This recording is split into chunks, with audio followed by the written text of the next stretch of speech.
राज्य चुनाव आयोग की प्रेस कॉन्फ्रेंस बस शुरू होने वाली है कुछ ही सेकंड में।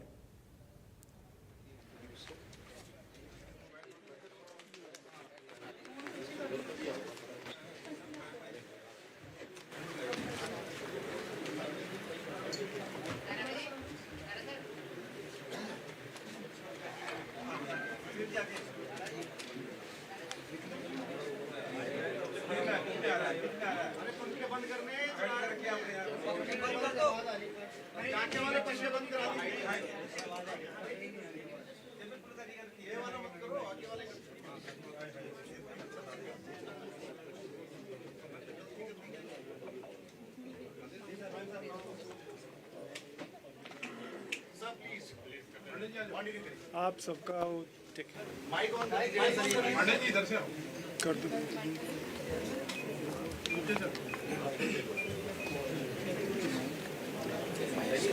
माइक की जरूरत भी नहीं पड़ेगी, मेरी आवाज।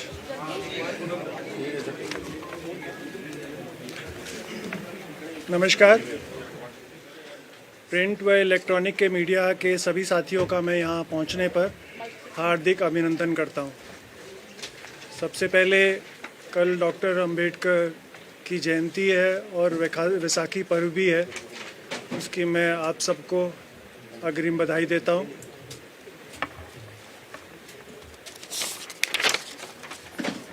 जैसा आपको विदित है, बाबा साहब डॉक्टर भीमराव अंबेडकर की जयंती हर वर्ष 14 अप्रैल को मनाई जाती है। वे भारत के संविधान के निर्माता और महान समाज सुधारक और स्वतंत्र भारत के पहले कानून मंत्री थे। उन्होंने समाज में समानता, शिक्षा और अधिकारों के लिए जीवन भर संघर्ष किया। उनका मानना था कि शिक्षा ही समाज को आगे बढ़ाने का सबसे बड़ा साधन है। बाबा साहब को मरणोपरांत भारत रत्न से सम्मानित किया गया था। इस दिन हम उनके विचारों को अपनाने और समाज में भेदभाव को खत्म करने का संकल्प लेना चाहिए। वैसाखी का पर्व भी आ रहा है। यह फसल कटाई का पर्व है, क्योंकि इस समय गेहूं की फसल पक के तैयार हो जाती है और किसानों के लिए भी बहुत खुशी का दिन है।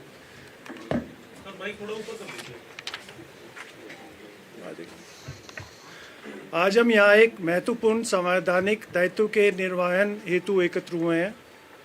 इस संबोधन के मुख्य उद्देश्य पर आगे बढ़ने से पहले मैं उन जिम्मेवारियों का स्वीकार करना आवश्यक समझता हूँ जो आने वाले दिनों में हमें सबको साझा करनी है। लोकतंत्र केवल एक मतदान तक सीमित नहीं है। यह सुनने, विचार विमर्श करने और समझदारी से निर्णय लेने की प्रक्रिया है। यह हर दिन निभाई जाने वाली नागरिकता की जिम्मेदारी है और समय आने पर लिया गया निर्णायक कदम भी है। ऐसे समय में हमें यह याद दिलाया जाता है कि नेतृत्व जनता द्वारा दिया गया एक विश्वास है, जिसे ईमानदारी, सेवा और जवाबदेही के माध्यम से अर्जित एवं सुदृढ़ किया जाता है।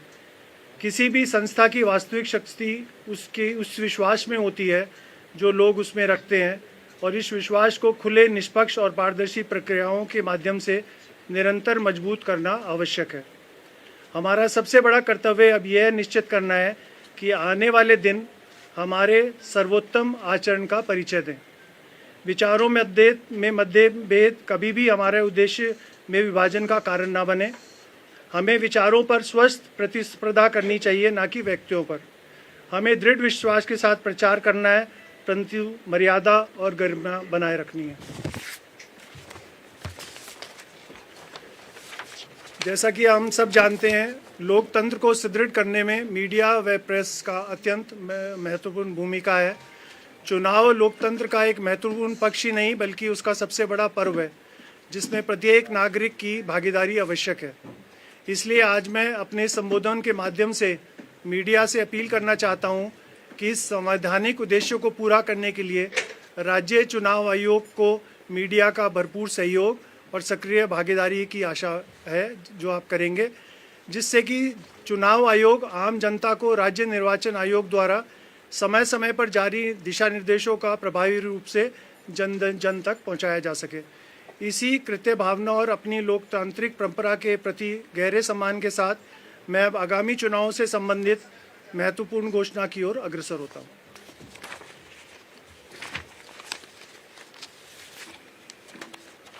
सबसे पहले मैं आपको ये बता देता हूँ कि ये चुनाव कहाँ होने वाले हैं। इस बार ये 3 म्यूनसिपल कॉरपोरेशन में चुनाव होंगे, अम्बाला, सोनीपत और पंचकुला। म्यूनसिपल काउंसिल रेवाड़ी का चुनाव होगा और म्यूनसिपल कमेटी दारूहेड़ा, उकलाना और सांपला का होगा। उसके साथ टोहाना, झज्जर, राजौंद, कनीना, तराउडी और सधौरा में बाई इलेक्शन होंगे वार्ड्स के। हम लोग इस बार पंचायती राज के जो हमारे बाई इलेक्शंस है वो भी इसके साथ ही कर रहे हैं ताकि दोनों इकट्ठे हो जाएं। पंचायती राज के इलेक्शंस में 2 जिला परिषद के इलेक्शन होंगे, एक करनाल में होगा और एक पानीपत में होगा।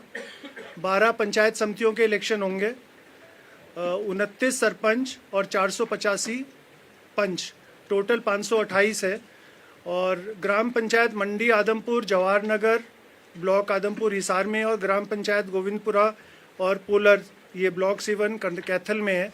इनका पहली बार ये आम चुनाव होगा।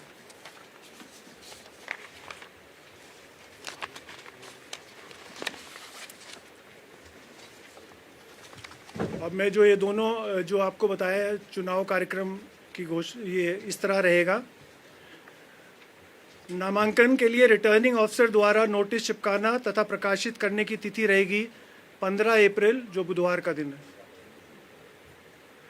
नामांकन पत्र प्रस्तुत करने की तिथियां हैं 21 अप्रैल मंगलवार से लेके 25 अप्रैल शनिवार।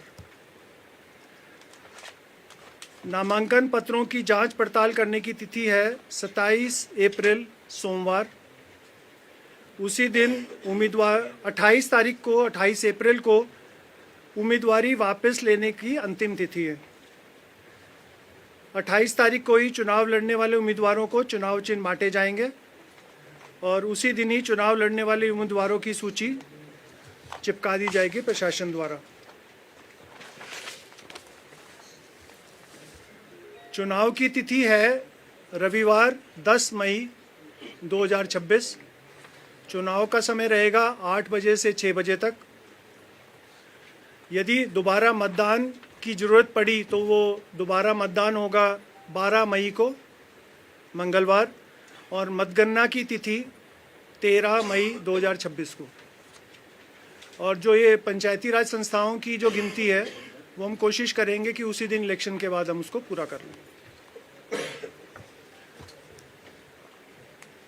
जो भी इन इलेक्शंस के नामांकन फॉर्म और नामांकन के साथ दिए गए जाने वाले शपथ पत्र हैं, उसका फॉर्मेट हमने राज्य निर्वाचन आयोग की वेबसाइट पर उपलब्ध करा दिया है। ये पहली बार है, ताकि जो भी उम्मीदवार हैं वो उससे डाउनलोड करके और उस पर अपना नामांकन भर सकें। नगर निगम, नगर परिषद, नगर पालिका के वार्डों की कुल संख्या, महापौर, अध्यक्ष, सदस्यों के पदों, वार्डों जो कि अनुसूचित जाति महिला, पिछड़ा वर्ग ए, पिछड़ा वर्ग महिला, पिछड़ा वर्ग बी, पिछड़ा वर्ग बी महिला एवं महिलाओं के लिए आरक्षित है, उसका भी ब्यौरा आपको इस प्रेस कॉन्फ्रेंस के बाद दे दिया जाएगा कंप्लीट। अपेक्षित मतदाता केंद्रों और कुल मतदाताओं की संख्या भी दे दी जाएगी। सबसे पहले आदर्श आचार संहिता, मॉडल कोड ऑफ कंडक्ट, ये आज से ही लागू हो गया है क्योंकि नोटिफिकेशन हो चुका है। इन जिलों में जिन अधिकारी कर्मचारियों को नगर निकायों को चुनाव कार्य के लिए लगाया गया है वो चुनाव होने तक स्थानांतरित नहीं किए जाएंगे। इसके अलावा चीफ सेक्रेटरी को भी एक लेटर लिख दिया गया है कि मॉडल कोड ऑफ कंडक्ट में जो जो चीज़ें प्रशासन और राजनेता नहीं कर सकते हैं वो उनको लेटर लिख दिया गया है ताकि उसका सख्ती से पालन किया जाए। चुनाव लड़ने वाले उम्मीदवारों के लिए शैक्षणिक योग्यता आप लोगों को पता ही है, वो फिर से दोहराने की जरूरत नहीं है, वो प्रेस विज्ञप्ति में भी आपको दे दी जाएगी। इसी तरह जमानत जमा राशि, खर्चा सीमा मैं आपको बता देता हूँ। महापौर, अध्यक्ष और नगर निगम, नगर परिषद, नगर पालिका के सदस्य के लिए चुनाव लड़ने वाले उम्मीदवारों के लिए खर्चा सीमा इस प्रकार होगी। नगर निगम महापौर के लिए 30 लाख की सीमा है और सदस्यों के लिए 7.5 लाख की सीमा है। नगर परिषद के अध्यक्ष की सीमा खर्चे की 20 लाख रुपए है और सदस्य की 4.5 लाख रुपए है। नगर पालिका के अध्यक्ष की 12.5 लाख है सीमा और सदस्यों की 3 लाख है। चुनाव लड़ने वाले सभी उम्मीदवारों को चुनाव खर्च का हिसाब रखना होगा और चुनाव नतीजा आने की तारीख से 30 दिनों के अंदर उपायुक्त या राज्य चुनाव आयोग द्वारा नॉमिनेटेड ऑफिसर को जमा करानी होगी। ऐसा ना करने पर उम्मीदवार को 5 साल के लिए अयोग्य घोषित कर दिया जा सकता है। इस बार हम लोग नई चीज़ करेंगे, जो भी एक्सपेंडिचर ऑब्जर्वर होंगे, जिस तरह असेंबली और लोकसभा इलेक्शन में होता है, उनकी जिम्मेवारी होगी, वो उनको एजुकेट भी करेंगे, बिकॉज इसमें हर एक को पता नहीं होता इसके बारे में। उनको शिक्षित भी करेंगे, बाकायदा उनको जो सहयोग चाहिए होगा अपना रजिस्टर एक्सपेंडिचर रजिस्टर करने के लिए, उसमें भी उनकी सहायता करेंगे और उनको सबको बताएंगे कि कब तक ये पूरा करना है प्रक्रिया। और ये एक्सपेंडिचर ऑब्जर्वर्स की इस बार ड्यूटी लगाई जाएगी कि लास्ट के 2 दिन में वो कैंप करेंगे अपने ज़िलों में, ताकि कोई भी इससे वंचित न रह जाए, क्योंकि उसके बाद फिर जब ये कार्रवाई होती है उनको डिस्क्वालीफाई करने के लिए, वो बहुत अच्छी नहीं होती। इस बार स्टेट इलेक्शन कमीशन हम लोग एक एग्रेसिवली और एक पॉजिटिव उसमें उनका सहयोग देंगे इस कार्य में। उम्मीदवारों के लिए खिलाफ आपराधिक केस के बारे में शपथ पत्र अगर कोई हो, ये अभी तक सिर्फ म्यूनसिपल इलेक्शंस के लिए था। अभी कुछ दिन पहले हम लोगों ने उसके लिए पंचायती में भी जो उम्मीदवार होंगे उसके ऊपर भी ये एप्लीकेबल कर दिया है। और इसकी भी यदि वैसे कॉपी वेबसाइट पे अवेलेबल है, यदि इसके में भी कोई आपको चाहिए होगी तो हमारा कार्यालय आपको प्रोवाइड कर देगा।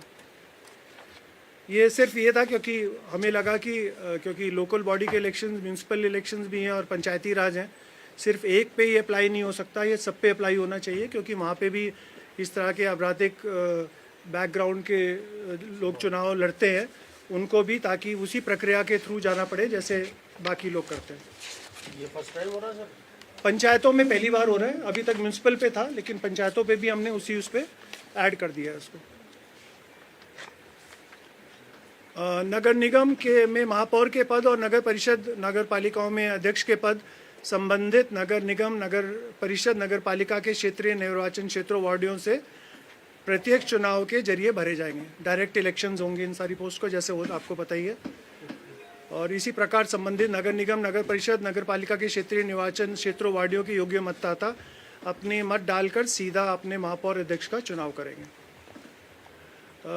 इन चुनाव में हम जो सुचारू रूप से संचालन करने के लिए करीब 6000 से अधिक मतदान कर्मियों को तैनात किया जाएगा, जिनमें रिटर्निंग अफसर, सहायक रिटर्निंग अफसर, पर्यवेक्षक, कर्मचारी, पीठासीन अधिकारी, मतदान अधिकारी एवं अन्य कर्मचारी शामिल होंगे।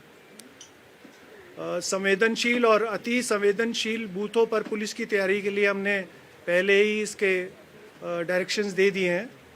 चुनाव स्वतंत्र, निष्पक्ष, पारदर्शी और शांतिपूर्ण तरीके से कराने के लिए पूरे इंतजाम किए जा रहे हैं। पोलिंग स्टेशनों पर कानून व्यवस्था बनाए रखने के लिए पर्याप्त मात्रा में पुलिस फोर्स तैनात की जाएगी और संवेदनशील और अति संवेदनशील इलाकों में अतिरिक्त पुलिस फोर्स भी दी जाएगी।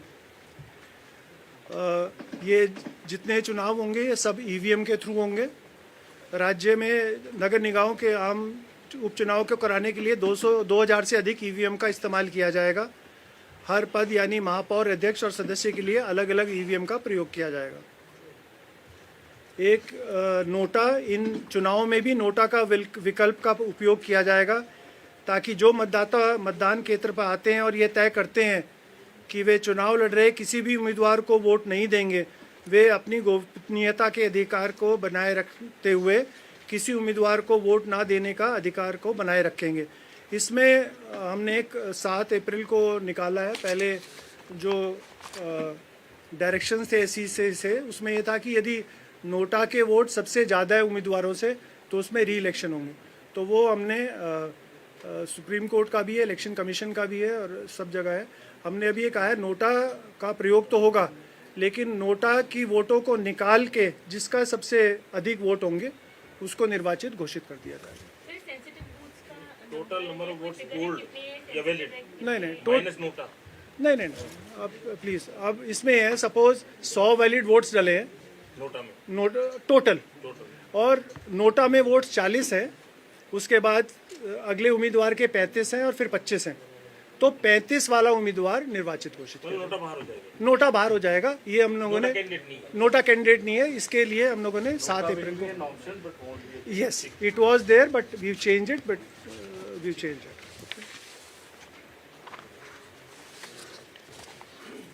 मतदान सूची राज्य निर्वाचन आयोग ने भारत निर्वाचन आयोग द्वारा प्रकाशित की गई विधानसभा की मौजूदा मतदान सूची के आधार पर नगर निगम परिषद पालिका की मतदाता सूचियाँ तैयार अपडेट कर दी हैं।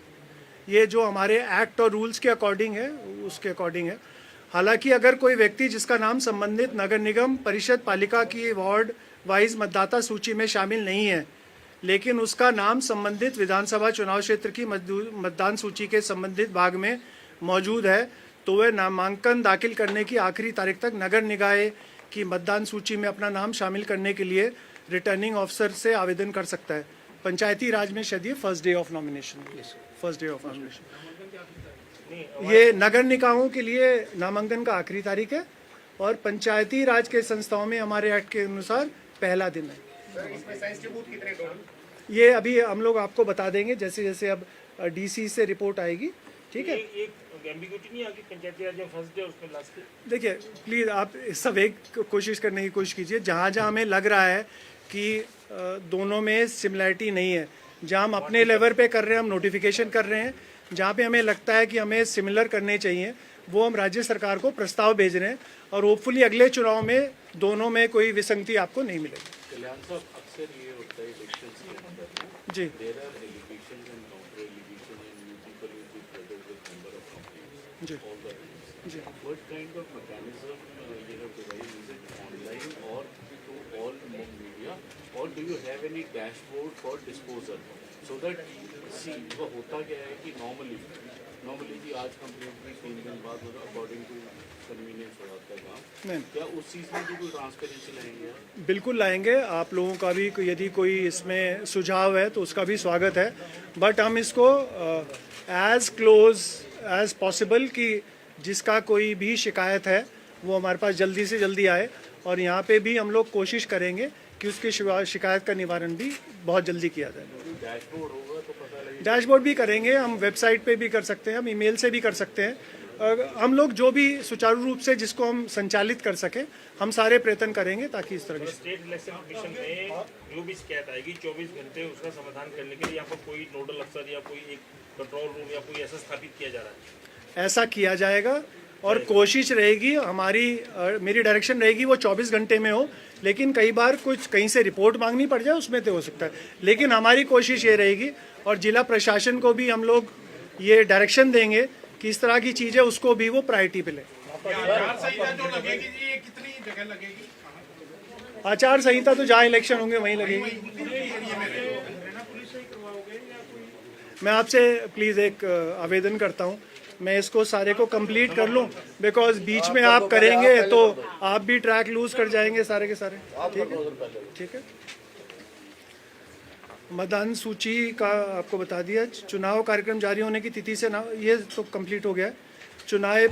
चुनाव पर्यवेक्षकों की ऑब्जर्वर की नियुक्ति, इसमें 3 तरह के हम लोग ऑब्जर्वर्स लगाएंगे। एक जनरल ऑब्जर्वर होंगे, उसके बाद एक पुलिस ऑब्जर्वर रहेंगे और एक एक्सपेंडिचर ऑब्जर्वर रहेंगे। जो जनरल ऑब्जर्वर रहेंगे म्यूनसिपल कॉरपोरेशन वो सीनियर आईएएस ऑफिसर रहेंगे, बाकी में भी आईएएस या एचसीएस ऑफिसर हो सकते हैं। इसी तरह से कानून व्यवस्था बनाने रखने के लिए हम सीनियर आईपीएस ऑफिसर्स को पुलिस ऑब्जर्वर बनाएंगे चुनाव वाले डिस्ट्रिक्ट्स में, और सीनियर एचपीएस अधिकारियों को, और डीटीसी लेवल के जो अधिकारी हैं एक्साइज एंड टैक्सेशन के, उनको हम लोग एक्सपेंडिचर ऑब्जर्वर बनाएंगे। ये ऑब्जर्वर समय समय पर राज्य चुनाव आयोग को अपनी रिपोर्ट भेजते रहेंगे और इसका भी हम वो कर लेंगे।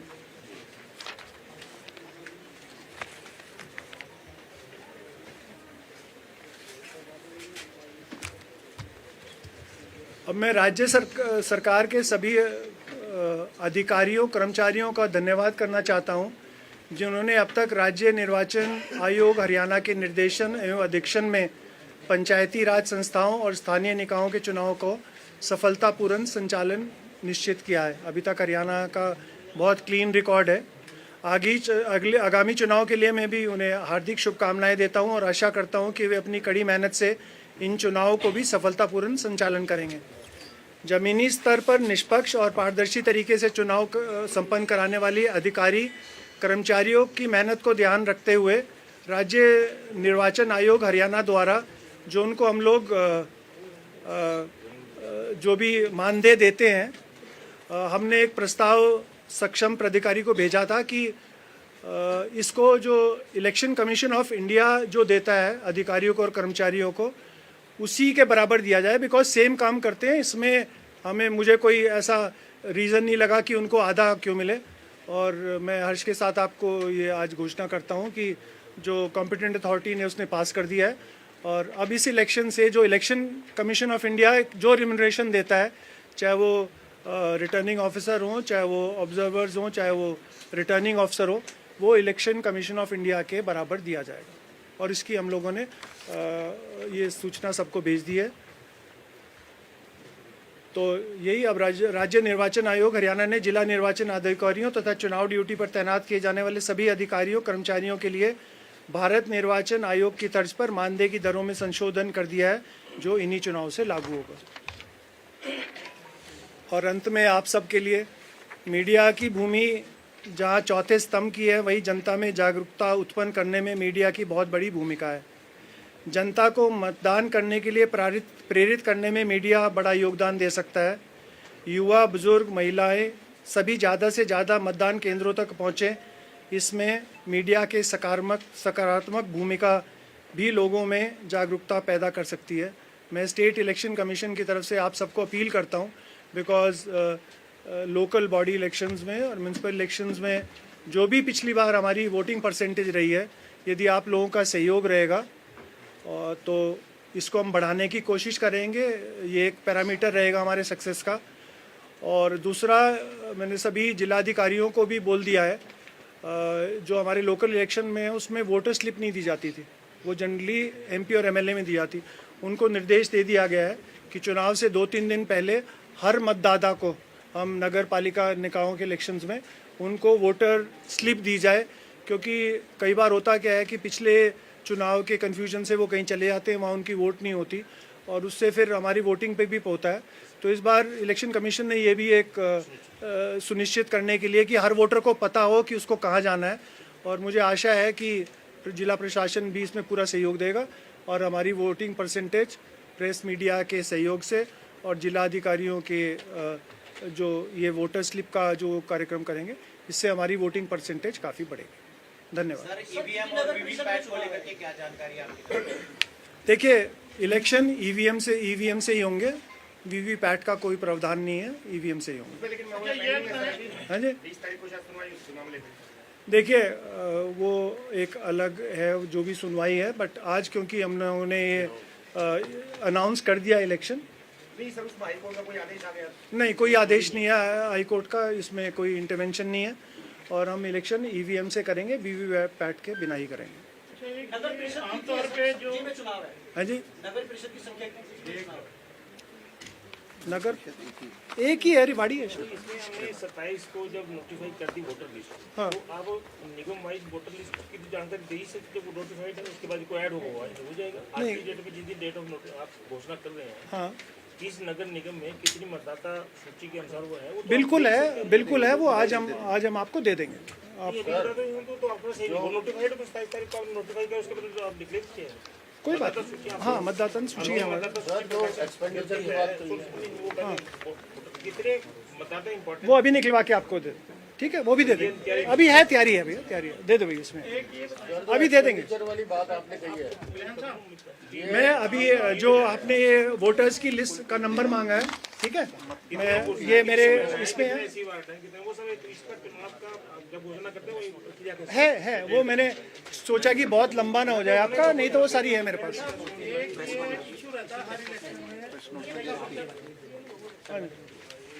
हाँ जी, लिख लो जी, आप इसी पे आ जाओ।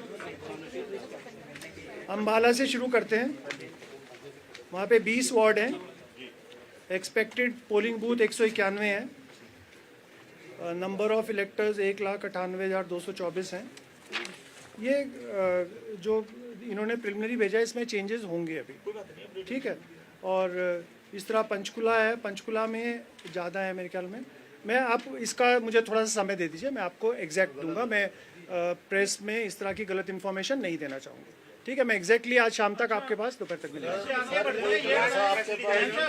आपके पास कोई ऐसा डेटा है कि एक्सपेंडिचर जो एक्सपेंडिचर वाला इशू है जी पिछली बार के कितने डिफॉल्टर हैं जी, और उनको डीबार कर दिया क्योंकि 5 साल तो निकल ही जाते हैं। देखो मेरी बात सुनो, इसमें क्या है कि जो डीसीज हैं, ये डीसीज के पास उनके ऑफिस में एक्सपेंडिचर की स्टेटमेंट आती है, और उसके बाद जिसकी स्टेटमेंट नहीं आती, डीसी उनको एक नोटिस देके उनको अयोग्य घोषित कर देते हैं 5 साल के लिए। उसके बाद वो हमारे पास अपील करते हैं एससीसी के पास, और मैं आपको बताऊंगा कि 3 पालिका के सदस्य को हम लोगों ने इस बार अपनी तरफ से एससीसी ने डिबार भी किया। हम एक बिल्कुल स्ट्रांग मैसेज देना चाहते हैं कि यदि आपके पास कोई उपयुक्त कोई कारण ना हो, ठीक है, और तो आपको ये करना पड़ेगा। और इसीलिए कई लोगों ने हमें ये भी कहा कि साहब हमें पता नहीं था, हम पहली बार इलेक्शन कर रहे हैं, तो इसीलिए हमने इस बार एक्सपेंडिचर ऑब्जर्वर्स को भी और जिला प्रशासन को इन्वॉल्व करेंगे, ताकि किसी को ना पता हो उसकी वजह से वो डिस्क्वालीफाई हो जाए। मुझे लगता है हमारी भी इक्वल रिस्पॉन्सिबिलिटी है उस चीज़ की। अच्छा, ये बताएं कि आमतौर पे जिस तरह से रहता है चुनाव के दौरान जी। जो चुनाव है उसमें नशे का बड़ा प्रचलन है। पहले तो शराब तक था, अब ये दूसरी तरह का नशा भी हो रहा है।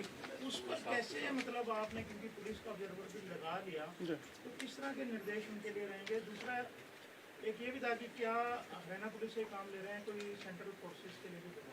नहीं, सेंट्रल फोर्सेस के लिए तो अभी हमें ज़रूरत नहीं है।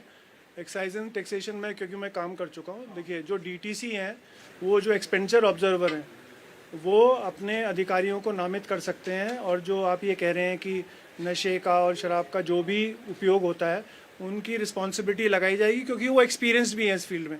सपोज़ कोई डीटीसी एक्साइज किसी डिस्ट्रिक्ट में उसको पता है, तो जिस तरह हम लोग दूसरे इलेक्शन में लगाते हैं, नाकों की भी करेंगे, और इसकी हम लोग थोड़ा सा बेटर करने की पहले से कोशिश करेंगे। हमारा जो मेन कंसर्न है जी। It is about the synthetic drugs.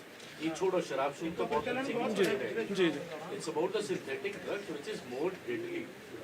मैं बिल्कुल मान गया। मैं जो भी आपकी इस हर बच्चे के लिए अवेलेबल है ये, और ये बड़े सही टाइम है। पिछली दफा पकड़ा भी बहुत गया विधानसभा चुनाव में, अगर आप सुनिए आप, क्योंकि आज ही नोटिफिकेशन हुआ है, मेरा पहला इंटरेक्शन ही आप लोगों के साथ है। आने वाले दिनों में जो प्रशासनिक अधिकारी हैं उनसे भी मीटिंग होगी, ऑब्जर्वर से भी मीटिंग होगी, और जो ये वाला इशू आपने उठाया है इस पे मैं उनको स्पेसिफिक डायरेक्शंस भी दूंगा और राइटिंग में भी दूंगा, और उनको एडिशनल ऑफिसर्स भी डिस्ट्रिक्ट्स में चाहिए होंगे इस चीज़ के लिए, तो उनको वो भी दिए जाए। कल्याण साहब, ये जो निकाय के जो चुनाव है, इसमें नगर पालिका परिषद और निगम के चुनाव है, बाकी जगह जगह उपचुनाव है, आपने इसमें लिखा है, कंफ्यूजन हो रही है सर कि जो 10 तारीख को वोटिंग है उनका नतीजा तो 10 तारीख को ही आएगा। नहीं, पंचायती राज इंस्टीट्यूशन में जो 528 हमने कहे हैं, जिला परिषद, ब्लॉक समिति के मेंबर, जिला परिषद का भी मेंबर, सरपंच और पंच, वो जनरली काउंटिंग उसी दिन हो जाती है। उनकी काउंटिंग कोशिश करेंगे उसी दिन हो जाए, बट बाकी म्यूनसिपल कॉर्पोरेशन, कमेटी, काउंसिल, उसका लिए तो 13 ही रही है, 13 ही रहेगी, उसमें कोई चेंज नहीं होगा। पीआरआई को हम 3 दिन एक्सटेंड नहीं करना चाह रहे थे, बिकॉज उस तरह से होता है। मैं ये जानना चाह रहा हूँ कि कोड ऑफ कंडक्ट लागू हो गया आपकी घोषणा के साथ। जी, सामान्यतः भारतीय निर्वाचन आयोग का एमसीसी बहुत स्ट्रांग रहता है, किसी की हिम्मत सामान्य तौर पर नहीं होती, और राज्य चुनाव आयोगों की एमसीसी थोड़ी सी उतनी प्रबलता से नहीं हो पाती है कंपेरिजन। मैं आपकी बात नहीं कर रहा हूँ, सामान्य बात। क्या हमारा राज्य चुनाव आयोग भारत चुनाव आयोग के बराबर में एमसीसी लागू करने में सक्षम है? 1, 2, इस एमसीसी में पंचकुला, अम्बाला, सोनीपत नगर निगमों का क्षेत्र के अंदर है, बाहर शायद नहीं है मेरे अनुसार, या जिले के अंदर होता है, वो आप क्लैरिफाई करना, क्योंकि मैं जानबूझ के सवाल पूछ रहा हूँ कि आप क्लैरिफाई हो जाए, लोगों को पता लग जाए कि पूरी जिला सीमा के अंदर है या जिला के अंदर, या उस नगर पालिका, नगर परिषद या नगर निगम के अंदर। एक दूसरा, क्या सरकार किसी कार्यक्रम घोषणा तो नहीं कर सकती? क्या कोई सरकारी कार्यक्रम कर सकती है? जैसे कल डॉक्टर अम्बेडकर की जयंती है, इसमें माननीय मुख्यमंत्री भी आ रहे हैं और राष्ट्र के अध्यक्ष बीजेपी के भी आ रहे हैं, क्या वो एमसीसी में आता है या नहीं आता? देखिए, एक तो आपने पहले कहा कि इलेक्शन कमीशन ऑफ इंडिया के हिसाब से कोड ऑफ कंडक्ट इम्प्लीमेंट होना चाहिए। देखिए, अब जैसे मैंने, देखिए हर संस्था समय समय पर उचित कर लेती है, लेकिन मेरे टेन्योर में मैं पूरी कोशिश करूँगा कि जो ईसीआई के स्टैंडर्ड्स हैं, देखिए एक दिन में नहीं हो पाएगा, लेकिन मेरा पूरा प्रयास रहेगा अपने अधिकारियों कर्मचारियों के साथ और जिला प्रशासन के साथ कि इसको उतनी ही सख्ती से इम्प्लीमेंट किया जाए। दूसरा, जो ये इलेक्शंस हैं, सपोज म्यूनसिपल काउंसिल ये कॉरपोरेशन पंचकुला है, ये सिर्फ उसी टेरिटरी में ही सीमित है। आप पंचकुला जिले को मत इसमें काउंट कीजिए, ठीक है? ये हो गया। और बाकी कोई आपने एक इंस्टेंस भी दिया है, जहाँ पे भी मॉडल कोड ऑफ कंडक्ट लगेगा उसको सख्ती से लगाया जाएगा। तो हमने घोषणा करी थी सख्ती से। बस जो इसका जो कार्यक्रम था वो कार्यक्रम सरकारी हो सकता नहीं हो सकता है, तो उसका सीधा सवाल है। वो सीधा सवाल हो तो देखिए, आपको जानकारी है ये राज्य स्तर का कार्यक्रम नहीं हो सकता। जो स्टेट लेवल फंक्शन है वो नहीं हो सकता कल, ठीक है? पार्टी लेवल पे हो सकता है, किसी और लेवल पे हो सकता है, लेकिन सरकार नहीं हो सकता। सरकारी, लेकिन ऐसा मुझे लगता है, ठीक है? सरकारी नहीं हो सकता, ठीक है? उसमें कोई दिक्कत नहीं, हाँ, उसमें कोई दिक्कत नहीं। वोट परसेंटेज बढ़ाने के लिए क्या करें? सूचना तो देनी होगी ना कि जो सरकारी खर्चा होगा। well, ये सरकारी कार्यक्रम नहीं हो सकता। सरकारी कार्यक्रम तो देखिए, जब मॉडल कोड ऑफ कंडक्ट में आप कह रहे हैं कि इलेक्शन कमीशन ऑफ इंडिया, हमारा model code of conduct election commission of India से अलग नहीं हो सकता। सर इन केस हुआ तो कैंसिल गाइडलाइन आएंगे। जो भी उपयुक्त स्टेप लिया जाएगा, लेना चाहिए, वो लिया जाएगा। एक पे और तरह कराना चाहता हूँ कि जिन जिन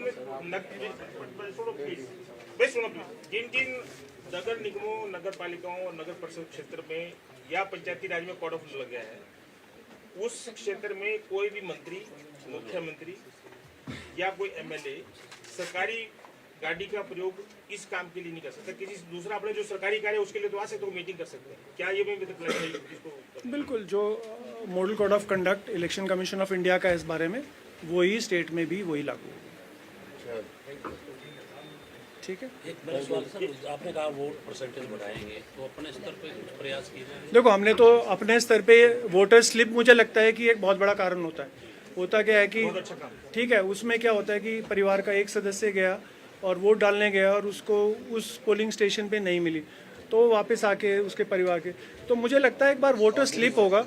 और बाकी तो आप लोगों का सहयोग मैं इसीलिए मांग रहा हूँ कि आप लोग भी अलग अलग तरीके से, मीडिया का जब साथ रहेगा स्टेट इलेक्शन कमीशन को, तो एक पॉजिटिविटी रहेगी। एक क्वेश्चन और है कौन साहब, दो लीगल नोटिस राज्य चुनाव आयोग को आए हैं, एक अम्बाला से आया है, एक पंचकुला से भी आया है कि याचिका लंबित है और पिछला जो नोटिफिकेशन है उसमें एम्बिग्यूटी है, आप डिक्लेयर ना करें। हालांकि डिक्लेयर तो हो गया है कानूनी दृष्टि से, क्योंकि स्टेट इलेक्शन कमिश्नर को भी नोटिस दिया है, तो उस नोटिस का कोई संज्ञान लिया आपने या उसको रखा है आपने, या क्या उसको मैंने क्या उसके लिए नोटिस? देखिए, जो ये कार्य क्षेत्र है ये सरकार का है, मेरा कार्य क्षेत्र नहीं है, जिसके लिए उन्होंने लीगल नोटिस दिया। हाँ, लीगल नोटिस, ठीक है? और मेरे मतलब सूचना के अनुसार, और जो मैंने अपने लीगल टीम से भी किया है, जो भी हाई कोर्ट ने निर्देश दिए थे उसका पालना यूएलबी ने कर दी है, नोटिफिकेशन निकाल दिया है, ठीक है? आप दूसरी तरफ देखिए, आप सब तो बहुत एक्सपीरियंस्ड है, स्टेट इलेक्शन कमीशन की दोनों तरफ से जिम्मेवारी है, ठीक है? हमें इलेक्शन भी तो टाइम पे करना है। सुप्रीम कोर्ट का ऑर्डर है, वो कहता है कि कुछ भी हो लेकिन आप टाइम पे कराइए, ठीक है? तो इसको कहीं ना कहीं स्टेट इलेक्शन कमीशन को एक बैलेंस लेके चलना पड़ेगा ना।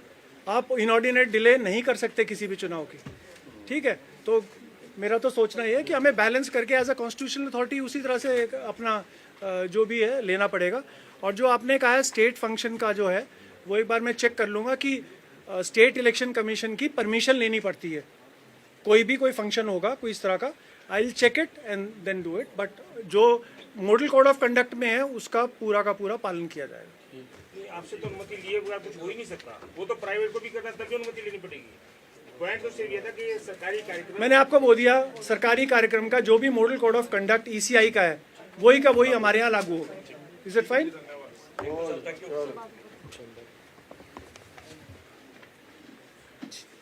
ठीक है, थैंक यू, बहुत अच्छा रहा आप लोगों के साथ, पहला इंटरेक्शन था मेरा, ठीक है? एक तो लंच का आप सबके लिए आपका रिक्वेस्ट है, जो आप भेजते हैं वो सबको कॉपी देते हैं, वो भी आज पता नहीं प्रेस रिलीज दे दी, ये रही, अरे सब ये रही।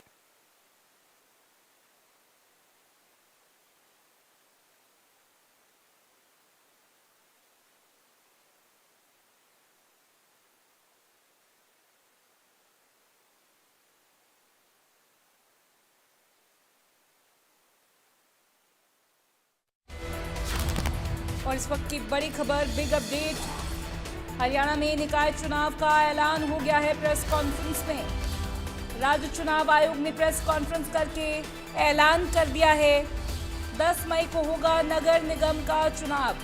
चुनाव आयोग ने प्रेस कॉन्फ्रेंस में क्लियर किया 13 मई को मतगणना होगी। 21 से 25 अप्रैल तक नामांकन की तारीख बताई गई है। देखिए, हरियाणा में निकाय